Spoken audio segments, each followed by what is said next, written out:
Have you ever had the feeling that you're not seeing the progress you'd expect for all the practice you've done?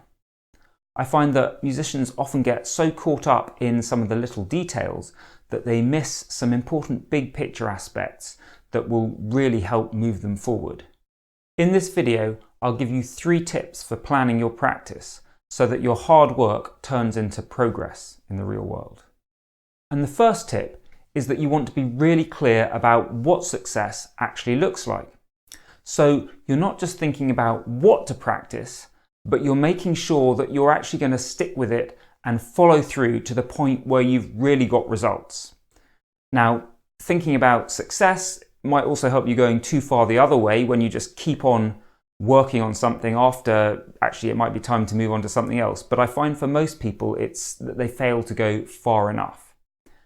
And it's really important to think about this before you start, before you set out on your practice. Get that clear idea of what is it going to look like when I think I've achieved as much as I want to. And this is going to help you actually do that. But just as much as anything else, it's a really good reality check. Is this something that's really important for me to be working on in the first place? So before you start practicing a new topic, think about how will I know when I've done enough on this? And there are a couple of pitfalls here to look out for, which should come up in this process quite naturally. And the first is, how am I going to measure this? It's really easy to get tempted by something and say, oh, I want to get better at this. And you just think, well, I'll go off and I'll do it. It can be much harder to measure when have I reached the point where I think I've made definite progress. But if you can do that, that is really helpful.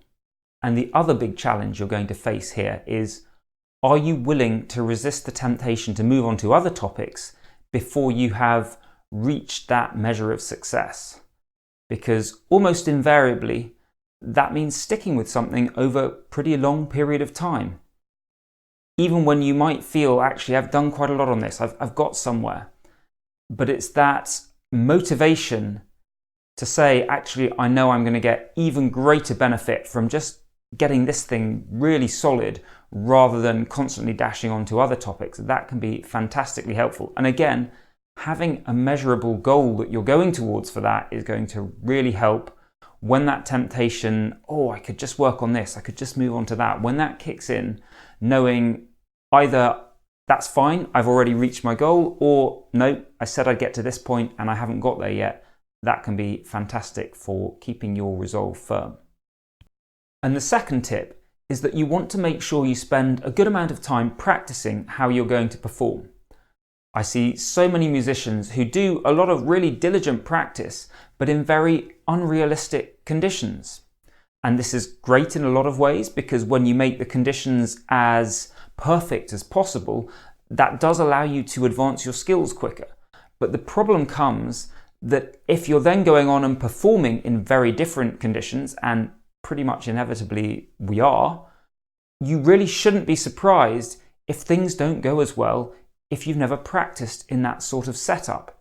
So there's all sorts of things going on here. If you have never practiced when there are time constraints, you get no chance for a warm-up. Maybe there's a whole load of other musicians around there who aren't there when you're normally practicing, and so you can't hear what you're playing as well, and that can throw you. Maybe you're cramped for space, and that's a very different situation. Whatever those differences are, it's simply that if you've never practiced in that way, you shouldn't be surprised if the things that have gone nicely in practice don't hold up quite so well in performance.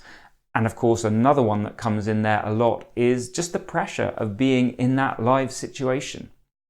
So think about what are the things that are most different between your normal practice setup and your performance setup, and how can you actually bring some of those into your practice at times so that it's not such a big jump from practice in one very specific environment and then performance in a completely different environment.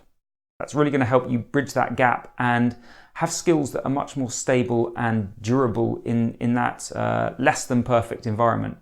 And I'd love to know whether you do this already. So if you do, or if you don't, just let me know in the comments below. And the third tip that I have for you with your practice is to think beyond just the physical technique.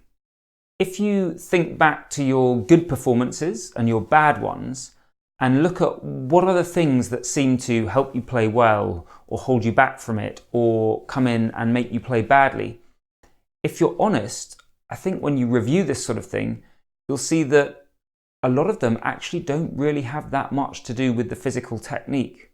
You'll often find that things like feeling anxiety in a performance situation, or your ability to remain focused when there's a lot going on or there are other things to be thinking about, so to stay totally focused on the music and give it your full concentration.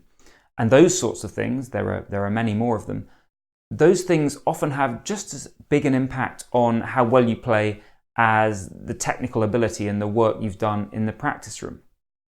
So the question here is, how much time do you spend deliberately working on those things? We don't sit there and never do any physical practice and just hope that somehow magically we'll get better. It doesn't work like that. And the same is true for all the non-technical aspects. It may be not quite as obvious straight up how you work on dealing with anxiety, how you work on your focus, but these are things you can and should be working on.